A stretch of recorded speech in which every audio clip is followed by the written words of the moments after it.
हम बात करेंगे सीटेट के प्रीवियस ईयर के पेपर के बारे में, जिससे हमें आइडिया मिलेगा कि एग्जाम में कैसे क्वेश्चन पूछे जाते हैं।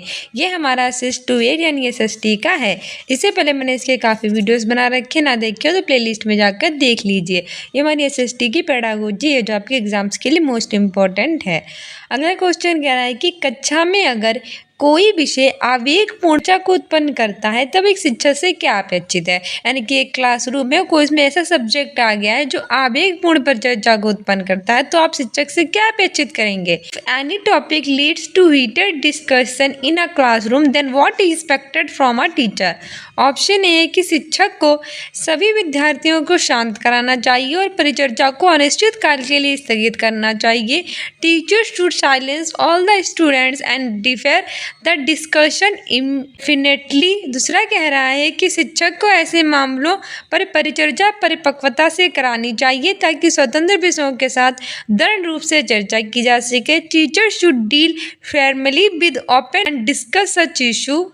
अगला कह रहा है कि शिक्षक को जो ऊंचे स्वर में बोल रहे हैं उन्हें डांटना चाहिए। Teacher should scold those who are loud. और चौथा कह रहा है कि शिक्षक आरंभ में ही ऐसे विषयों को काट देना चाहिए। Teacher must strike of such topics in the beginning only. ये गलत हो जाएगा, ऐसे टॉपिक्स को हमें काटना नहीं चाहिए, जबकि हमें आरंभ से इस बारे में चर्चा करनी चाहिए और जो भी शांतिपूर्ण ढंग से करना चाहिए। डांटना तो बिल्कुल भी नहीं चाहिए, ठीक है। तो सही आंसर हो जाएगा ऑप्शन बी कि शिक्षक को ऐसे मामलों पर परिचर्चा परिपक्वता से करानी चाहिए ताकि स्वतंत्र विचारों के साथ दृढ़ रूप से क्या की जा सके, चर्चा की जा सके, ठीक है। हमारी व्याख्या भी कह रही है कि कक्षा में अगर हम कोई ऐसा विषय लेकर आते हैं जो आवेगपूर्ण परिचर्चा को उत्पन्न करता है तो एक शिक्षक को क्या करना चाहिए कि ऐसे मामलों पर परिचर्चा परिपक्वता से करानी चाहिए ताकि स्वतंत्र विचार जो होते हैं उनके साथ दृढ़ रूप से क्या की जा सके, चर्चा की जा सके। और कक्षा में जो शिक्षण अधिगम है उसका अच्छा वातावरण बना रहे। शिक्षण में अधिगम वातावरण क्या बना रहे, आपके क्लासरूम में बना रहे, ठीक है। अगला क्वेश्चन कह रहा है कि एक सामाजिक विज्ञान शिक्षक की भूमिका और जिम्मेदारी के संदर्भ में निम्न कथनों पर विचार करें और सही विकल्प चुनें। Consider the following statements with respect to the role and responsibilities of a social science teacher and select the correct option.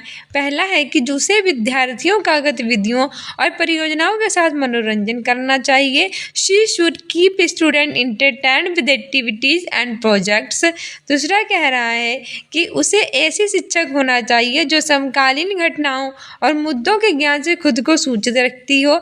She should be well informed educator who keeps herself up to date with the contemporary events and issues. तीसरा कह रहा है कि शिक्षार्थियों के लिए नतीजा आधारित कक्षा वातावरण सुनिश्चित करें। Help learners establish a connect between life and school life day to day. और चौथा कह रहा है हमारा कि शिक्षार्थियों के लिए नतीजा आधारित कक्षा वातावरण सुनिश्चित करें। Ensure outcome based classroom environment to learners. तो पहला कह रहा है ए बी सी और डी सही है, दूसरा कह रहा है कि ए बी सी सही है, तीसरा कह रहा है कि बी सी सही है, चौथा कह रहा है कि बी सी और डी सही है। सही आंसर हो जाएगा ऑप्शन सी, बी और सी सही है।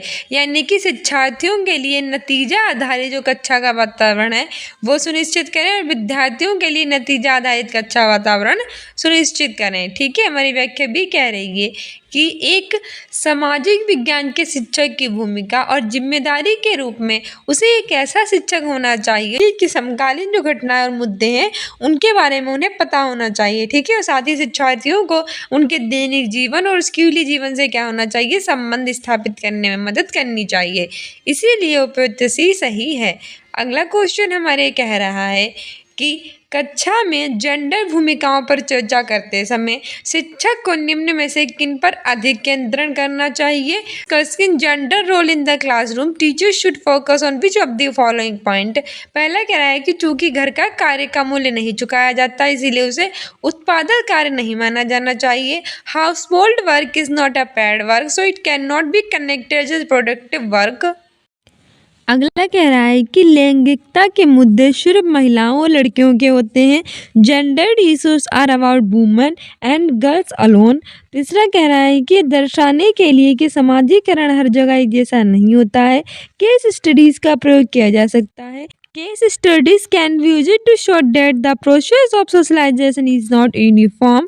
तो हमारा उपयुक्त विकल्प का हमें चयन करना है। पहला कह रहा है कि केवल ए सही है, दूसरा कह रहा है कि केवल बी सही है, तीसरा कह रहा है केवल सी सही है, चौथा कह रहा है कि बी और सी सही है। सही आंसर हो जाएगा हमारा ऑप्शन सी कि केवल सही यानी ओनली सी सही है। हमारी व्याख्या भी कह रही है कि कक्षा में जेंडर भूमिकाओं पर चर्चा करते समय जो शिक्षक होता है उसे इस बात पर ध्यान केंद्रित करना चाहिए कि समाजीकरण हर जगह जो सा एक जैसा नहीं होता है, जो सोशलाइजेशन होता है वो एक जैसा होता है, वो नहीं होता है। दर्शाने के लिए केस स्टडीज़ का प्रयोग किया जाए क्योंकि केस स्टडी द्वारा किसी भी स्थिति की भलीभांति बारीकी से जांच पड़ताल की जा सकती है। अच्छा, जो क्लासरूम होती है उसमें क्या होता है कि समाजीकरण होता है, वो हर एक बच्चे का अलग अलग तरह से होता है क्योंकि वो अलग अलग वातावरण से आते हैं, अलग अलग परिस्थितियाँ उन्होंने देखी होती हैं, तो उनका सोशलाइजेशन भी तो अलग अलग होगा ना। तो ये दर्शाने के लिए हम केस स्टडीज़ का प्रयोग कर सकते हैं। इससे पता चलेगा कि किसका किस तरह से समाजीकरण होगा और कौन सी परिस्थितियों से व्यक्ति आया है। अगला क्वेश्चन कह रहा है और मोस्ट इम्पोर्टेंट है, एग्जाम में जरूर पूछे जाते हैं कि लैंगिक बराबरी की समझ को बेहतर करने के लिए निम्न में से कौन से उदाहरण कक्षा में चर्चा के दौरान किया जा सकते हैं। सही विकल्प चुनें। विच of the following examples is a classroom discussion could give better understanding of gender equality. Choose the correct option. पहला है कि नेशनल एंथम राष्ट्रीय गान, दूसरा है स्टोरी सुल्तानाज ड्रीम यानी सुल्ताना को स्वप्न कहानी, तीसरा है मताधिकार आंदोलन द सफ्रेगेट मूवमेंट और चौथा है महिलाओं को अपनी पसंद के कपड़े पहनने का अधिकार women's right to bear cloth of their choice.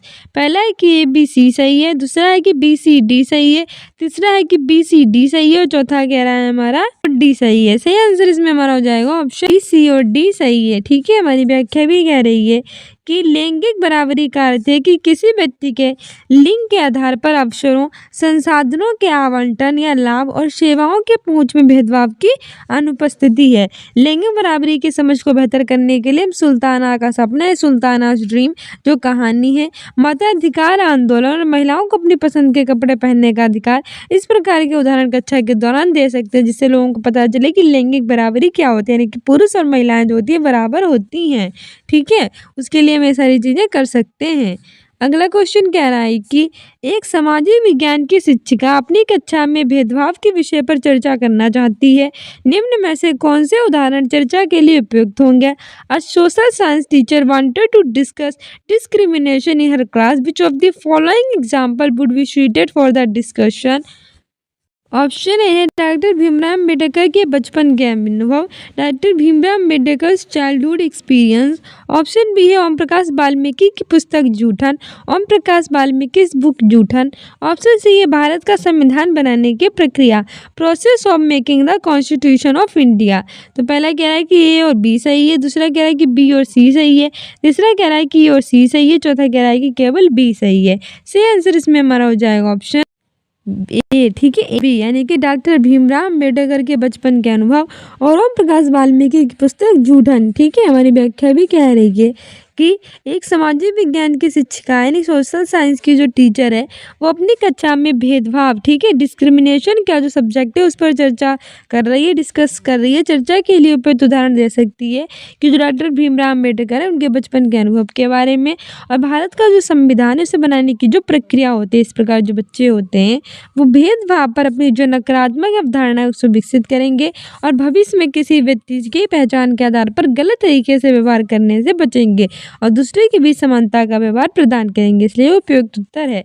मतलब ये है कि आपकी जो क्लास चल रही है उसमें भेदभाव वाला आ गया है टॉपिक, तो आपको इसको इतने अच्छे से समझाना है। इसके लिए आप कई सारे सब्जेक्ट्स उन्हें दे सकते हैं, कई सारी बातें बता सकते हैं, उदाहरण दे सकते हैं कि हमारा जो संविधान है उसके बनने की क्या प्रक्रिया थी और कैसे भेदभाव पर भी नकारात्मक और डॉक्टर भीमराव अम्बेडकर के क्या अनुभव थे। तो इन सारे में अगर उन्हें बताएंगे ना तो बच्चे उन्हें अच्छे से क्या करेंगे, समझ पाएंगे और जो अपनी गलत धारणा है उसको हटा देंगे कि नहीं भैया भेदभाव बिल्कुल नहीं करना चाहिए, हमें यही सोचना चाहिए। ठीक है, ऊंच नीच इन सबसे हम किसी भी प्रकार का कोई फर्क नहीं पड़ता है, इस समाज में सभी व्यक्ति एक जैसे हैं।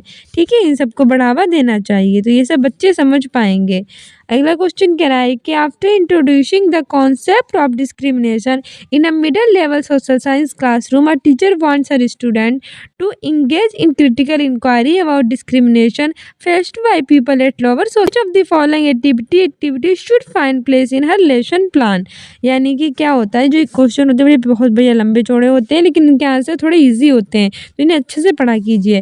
और ऐसे ही प्रीवियस ईयर में पूछे जाते हैं, तो ये से आपको कठिन कठिन क्वेश्चन देखने को मिलेंगे क्योंकि इजी हम करा दें वन लाइनर वो आपके आए ना तो फायदा ही क्या। तो ये प्रीवियस ईयर ही है तो इसको अच्छे से कर लीजिए। भेदभाव के संप्रत्यय का परिचय देने के पश्चात एक माध्यमिक स्तर की सामाजिक विज्ञान की कक्षा में शिक्षिका विद्यार्थियों को निम्न सामाजिक स्तर के लोगों द्वारा अनुभव किए जाने वाले भेदभावों की समीक्षात्मक जांच में संलिप्त करना चाहती है। निम्न में से कौन सी गतिविधियां उनके पाठ्य योजना में स्थान पा सकती हैं। पहला है कि दिए गए विषय पर वाद विवाद का आयोजन करना, organizing debate on this topic. दूसरा है कि भेदभाव क्या है पर एक व्याख्यान देना, delivering a lecture on what is discrimination. तीसरा कह रहा है कि भेदभाव से संबंधित अखबार के लेखों को एकत्र करना, collection of newspaper article on discrimination. तो ओनली ये सही है, केवल ए। दूसरा कह रहा है कि ओनली ए और बी, यानी केवल ए और बी सही है। तीसरा कह रहा है कि ओनली ए एंड सी, केवल ए और सी सही है। चौथा कह रहा है कि ए बी एंड सी, यानी कि ए बी और सी सही है। सही आंसर इसमें हमारा हो जाएगा ऑप्शन सी। ठीक है, ओनली ए और सी यानी केवल ए और सी सही है। हमारी व्याख्या भी कह रही है कि भेदभाव के संप्रत्यय का परिचय देने के पश्चात एक जो माध्यमिक स्तर की सामाजिक विज्ञान की कक्षा होती है, क्लासरूम होती है, उसमें शिक्षिका विद्यार्थियों को निम्न सामाजिक स्तर के लोगों द्वारा अनुभव किए जाने वाले जो भेदभाव होते हैं उनकी समीक्षात्मक जांच में संलिप्त करना चाहती है। इसके लिए आवश्यक होता है कि जो शिक्षिका होती है, टीचर है, वो भेदभाव से संबंधित अखबार के लेखों उसको एकत्र कर ले और उन्हीं विषय पर कक्षा में वाद विवाद और चर्चा का क्या करे, आयोजन करे, जिससे कि बच्चे होते हैं वो पूर्ण सहभागिता के साथ शामिल होकर जागरूक हो सके और शिक्षित परिवेश का क्या कर सके, निर्माण कर सके। इसलिए और सी सही होता है। आगे बढ़ते हैं। अगला क्वेश्चन कह रहा है कि सामाजिक विज्ञान के शिक्षक की भूमिका पर निम्नलिखित कथनों को पढ़िए और उपयुक्त विकल्प का चयन कीजिए। यानी कि read the following statement A and R on the role of social science teacher and choose the appropriate option. पहला कह रहा है कि social science teacher requires understanding of multiple perspectives on any economic और सोशल इशू। यानी कि किसी आर्थिक व सामाजिक मुद्दे पर एक सामाजिक विज्ञान के शिक्षक को बहुत दृष्टिकोण की समझ होनी चाहिए। दूसरा कारण कह रहा है कि issue such as poverty and caste based discrimination में require more than one kind of explanation. यानी कि गरीबी तथा जातिगत भेदभाव जैसे मुद्दे की कई तरीके से व्याख्या करने की जरूरत पड़ सकती है। तो हमें सही विकल्प चुनना है। पहला कह रहा है कि ए और दोनों सही हैं और ए आर की सही व्याख्या करता है। दूसरा कह रहा है कि और दोनों सही हैं और सही व्याख्या नहीं करता है। तीसरा कह रहा है कि ये सही है लेकिन आर गलत है। और चौथा कह रहा है कि दोनों गलत हैं। सही आंसर इसमें हमारा हो जाएगा ऑप्शन ए कि both A and R true and R is the correct explanation of A. यानी कि और दोनों सही है और सही व्याख्या कर रहा है। हमारी व्याख्या भी कह रही है कि किसी आर्थिक और सामाजिक मुद्दे होते हैं उस पर एक सामाजिक विज्ञान का शिक्षक है, उसका बहुत दृष्टिकोण की क्या होनी चाहिए, समझ होनी चाहिए। क्योंकि गरीबी और जातिगत भेदभाव जैसे मुद्दे की कई तरीके से व्याख्या करने की क्या पड़ती है, में ज़रूरत पड़ती है। जब शिक्षक होता है उसको बहुल दृष्टिकोण की समझ व ज्ञान होगा तो अपने छात्रों में क्या करेंगे, उन धारणाओं को प्रति सकारात्मक दृष्टिकोण विकसित करेंगे जिससे कि छात्रों में भेदभाव, लैंगिक रूढ़िवादिता आदि की जो भावनाएं होती हैं वो खत्म हो जाएंगी। आगे बढ़ते हैं। अगला क्वेश्चन कह रहा है कि सामाजिक विज्ञान पाठ्यचर्या के विकास के संदर्भ में निम्नलिखित कथनों को पढ़िए तथा उपयुक्त विकल्प का चयन कीजिए।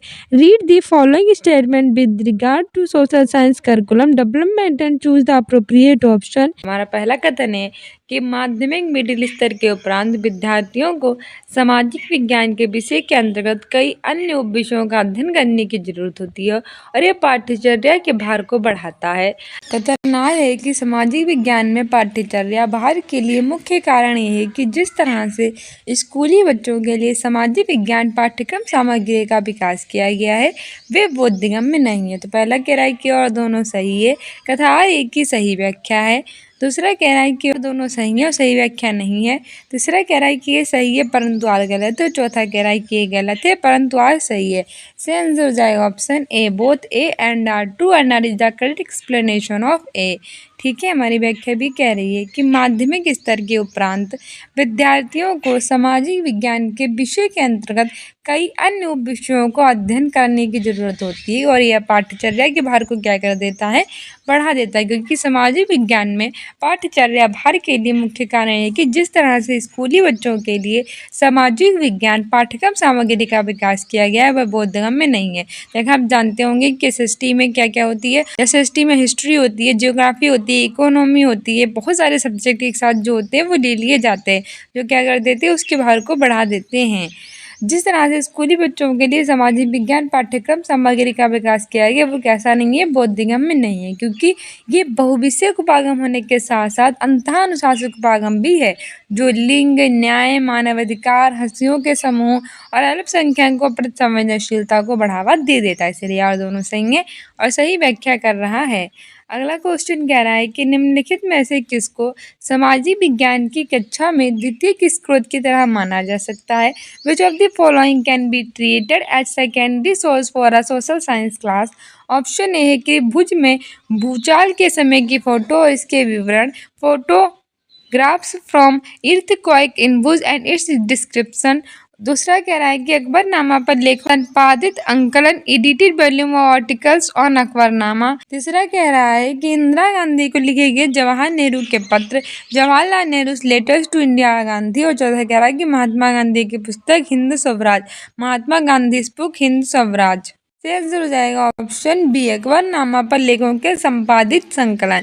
द्वितीय स्रोत की तरह किसको माना जाता है सामाजिक विज्ञान की कक्षा में, तो अकबरनामा के लेखों के संपादित संकलन को माना जाता है। ठीक है, हमारी व्याख्या भी कह रही है कि प्राथमिक स्रोत वे सूचनाएं होती हैं जो सीधे स्रोत से एकत्रित की जाती है। प्राथमिक स्रोत क्या होते हैं, जो सीधे सूचनाएं एकत्रित की जाती है उन्हें प्राथमिक स्रोत कहते हैं। जैसे कि सामाजिक विज्ञान की कक्षा में भुज में भूचाल समय की फोटो है और इसके विवरण हो, या इंदिरा गांधी को लिखे गए जवाहरलाल नेहरू के पत्र हों, या महात्मा गांधी की पुस्तक हो हिंद स्वराज, ये सब किस में आते हैं, प्राथमिक स्रोत में आते हैं। क्योंकि ये जो होते हैं सीधे एकत्रित किए जाते हैं, इनमें किसी सोर्स की आवश्यकता नहीं, ये सीधे स्रोत से प्राप्त करते हैं। ठीक है, जबकि द्वितीय स्रोत में कौन से आंकड़े आते हैं, जिन्हें प्रकाशित अथवा अप्राकाशिक साधन होते हैं उनके द्वारा हम एकत्र करते हैं। सामाजिक विज्ञान की कक्षा में अकबरनामा पर लेखों के संपादित संकलन को क्या मानते हैं, द्वितीय स्रोत की तरह मानते हैं। ठीक है, अगला कह रहा है कि match the following and choose the appropriate option. निम्नलिखित को सम्मिलित कीजिए और प्रयुक्त विकल्प चुनिए। पहला है विश्लेषणात्मक रूबारिक और इसमें है प्रदर्शन वर्णक और अधिगम निष्कर्ष लिए हुए जांच सूची यानी कि चेकलिस्ट, एकाकी मानक किंतु विश्वस्त प्रदर्शन वर्णक,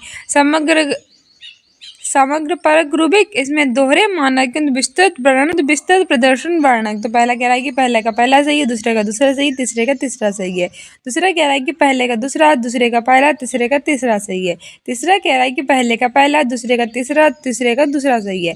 और चौथा कह रहा है कि पहले का दूसरा, दूसरे का तीसरा और तीसरे का पहला सही है। सही आंसर इसमें हमारा हो जाएगा ऑप्शन सी। ठीक है, पहले का पहला, दूसरे का तीसरा और तीसरे का दूसरा सही है।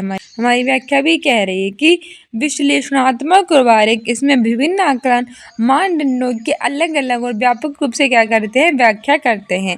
अतः ये प्रदर्शन वर्णक और अधिगम निष्कर्ष कैसे होते हैं, निकले हुए हैं।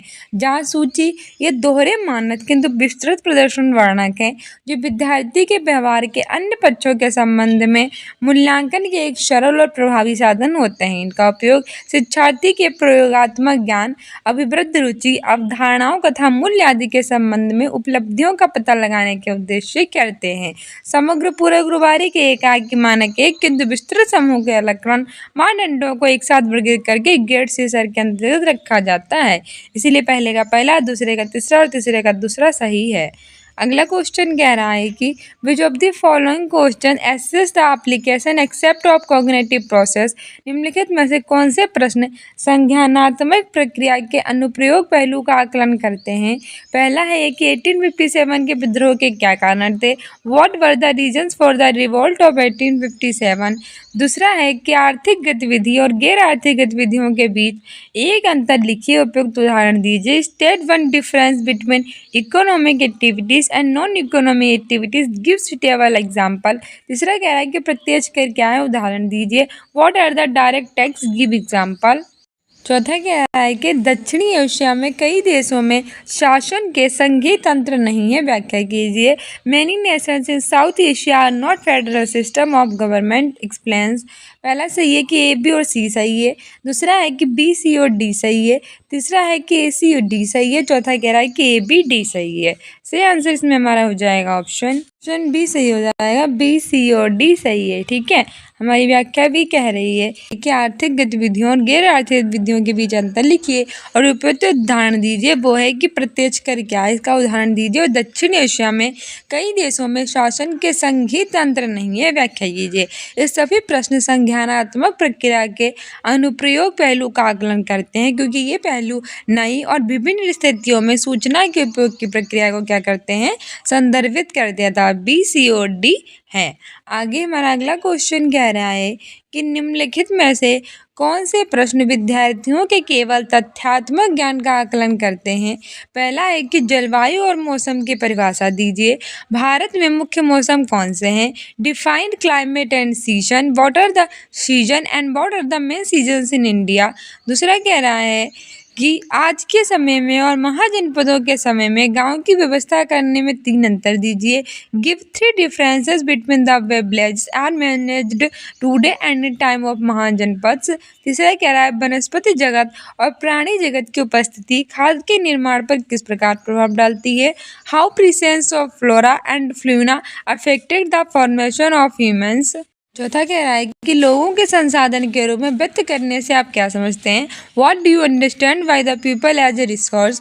पहला कह रहा है कि केवल पहला सही है। दूसरा कह रहा है कि ए और बी सही है। तीसरा कह रहा है कि ओनली ए बी और सी सही है। तीसरा कह रहा है कि बी सी और डी सही है। जाएगा ऑप्शन ए का सही है। हमारी व्याख्या कह रही है कि तथ्यात्मक ज्ञान वह ज्ञान होता है जो विशिष्ट विषयों प्रशिक्षणों के लिए मूलभूत होता है। तथ्यात्मक ज्ञान कौन सा ज्ञान होता है, वह ज्ञान जो विशिष्ट विषयों के लिए मूलभूत होता है, वो विशिष्ट तथ्यात्मक ज्ञान कहलाता है। यह आयाम आवश्यक तथ्यों, शब्दावली, विवरण और तत्वों को क्या करता है, संदर्भित करता है, जिसे छात्रों को किसी प्रशिक्षण को समझने या इसमें किसी समस्या को हल करने के लिए उसे जानना, उससे परिचित होना जरूरी होता था। जलवायु और मौसम की परिभाषा दीजिए और भारत में मुख्य मौसम कौन कौन से हैं। ये प्रश्न शिक्षार्थियों के केवल तथ्यात्मक ज्ञान का क्या करते हैं, आकलन करते हैं। अगला क्वेश्चन कह रहा है कि आरटीई एक्ट 2009 के अनुसार आकलन प्रक्रमों को विकसित करने के लिए निम्नलिखित में से किसकी आवश्यकता होती है। Which of the following are required to develop evolution procedures according to RTI act 2009। पहला कह रहा है कि बच्चों का सर्वांगीण विकास, all round development of the child. दूसरा कह रहा है कि ज्ञान के स्थानीय से वैश्विक पहलुओं को जोड़ना, connecting from local to global aspects of knowledge. तीसरा कह रहा है कि क्रियाकलापों, खोज और अन्वेषण द्वारा सीखना, learning through activities, discovery and exploration. चौथा कह रहा है कि बाल स्नेही और बाल केंद्रित रीति में सीखना, learning in the child friendly and child centred manner. तो हमारा पहला है कि केवल पहला, दूसरा और तीसरा सही है। दूसरा है कि केवल दूसरा, तीसरा और चौथा सही है। तीसरा है कि पहला, तीसरा और चौथा सही है। चौथा है कि पहला, दूसरा और चौथा सही है। सही आंसर इसमें हमारा हो जाएगा ऑप्शन सी कि ओनली ए सी और डी सही है। ठीक है, हमारी व्याख्या भी कह रही है कि आरटीआई एक्ट 2009 के अनुसार जो आकलन है वो प्रक्रमों को विकसित करने के लिए निम्नलिखित चीज़ों की आवश्यकता होती है, जैसे कि बच्चों का सर्वांगीण विकास, क्रियाकलापें, खोज और अन्वेषण द्वारा सीखना, बाल स्नेही और बाल केंद्रित रीति में सीखना। इसलिए ए सी और डी सही है।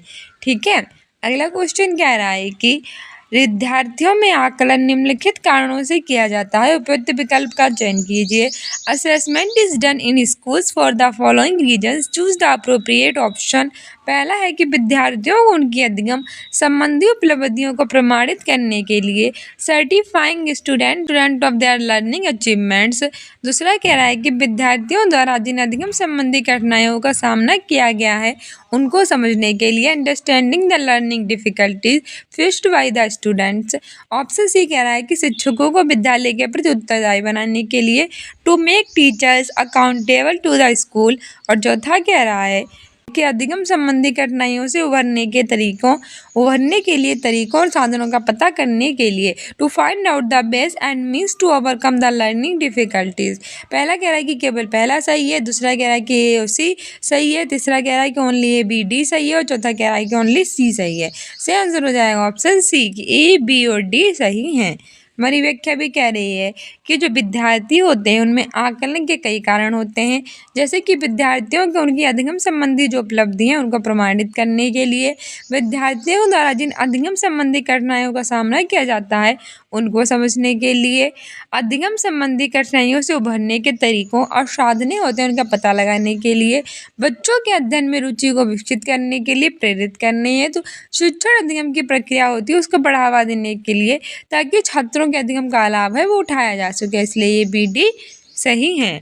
अगला क्वेश्चन कह रहा है कि निम्नलिखित में से कौन से प्रश्न मुख्यतः सामाजिक विज्ञान के अधिगम निष्कर्ष, तदनुभूति, समीक्षा और संवेदनशीलता के विकास हेतु योग्यता के विकास का आकलन करते हैं। विच of the following question assess mainly the social science learning outcomes, develop the capacity for empathy, appreciation and sensitivity. पहला है कि अपने क्षेत्र में भूमि जल को पुनः संचित करने की विधियों का उल्लेख कीजिए। Describe the ways to restore ground water in your area. दूसरा कह रहा है कि भारत के ऐतिहासिक स्थानों की सुरक्षा करना अत्यंत दुष्कर होता जा रहा है। क्या आप इस कथन से सहमत हैं? सत्यापित कीजिए। It is becoming very difficult to protect India's heritage sites. Do you agree with this statement? Justify. तो और तीसरा कह रहा है कि भारत के गांव के एक बड़े भाग के बच्चे कुपोषित हैं। व्याख्या कीजिए। A large section of India's rural children to explain. और चौथा कह रहा है कि राष्ट्र के एकीकरण में कौन सी बाधाएं हैं? What are the hindrance in national integration. पहला कह रहा है कि ए बी और सी सही है, दूसरा कह रहा है कि बी और सी सही है, तीसरा कह रहा है कि सी और डी चाहिए, चौथा कह रहा है कि ए सी और डी सही है। सही आंसर हो जाएगा ऑप्शन बी कि केवल बी और सी सही है। हमारी व्याख्या भी कह रही है कि भारत के ऐतिहासिक स्थानों की सुरक्षा करना जा रहा है। क्या आप इस कथन से सहमत हैं? सत्यापित कीजिए। भारत के गाँव के बड़े भाग बच्चे से कुपोषित, व्याख्या कीजिए। बिल्कुल, ये दोनों ही प्रश्न मुख्यतः सामाजिक विज्ञान के अधिगम निष्कर्ष, तदनुभूति, समीक्षा और संवेदनशीलता के विकास हेतु योग्यता विकास का आकलन करते हैं। किसकी योग्यता विकास का? क्योंकि इनमें किसी कथन के परिणाम और विकास के लिए जो रणनीतियाँ होती हैं उनकी समीक्षा तथ्य शामिल होते हैं। इसलिए बी और सी सही है। सो डियर स्टूडेंट्स, ये था हमारा सीटेट का प्रीवियस ईयर का पेपर। I hope you like this video. If you like it then like, subscribe and share and don't forget to subscribe this channel. साथ ही स्टूडेंट्स इन अकेडमी को Instagram और फेसबुक पे भी फॉलो कर सकते हैं। अपने एग्जाम में बेटर करने के लिए कम्युनिटी पोस्ट में आंसर दे सकते हैं। सुबह करंट अफेयर कराते हैं 10 बजे, उसे देखा कीजिए। प्राइमरी लेवल के सीटेट प्रीवियस ईयर सुबह 8 बजे लेकर आते हैं। जूनियर लेवल की सीटेट प्रीवियस ईयर पेपर रात के 8 बजे लेकर आते हैं। सभी देखा कीजिए, वो आपके एग्जाम्स के लिए इंपॉर्टेंट और सारी प्लेलिस्ट भी देख डालिए। मिलते हैं नेक्स्ट वीडियो में। Keep loving, keep watching, keep sharing. Thank you, bye.